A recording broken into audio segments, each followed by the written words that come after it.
Repair auxiliary fan motor of radiator.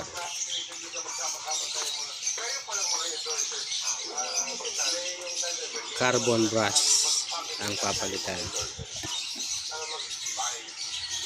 Ando na, pinatakbo ko na yung papalitan kasi wala naman akong dalang pampalit. Actually, home service ito mga idol.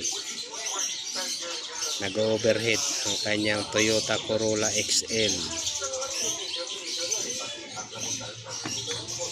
Ito.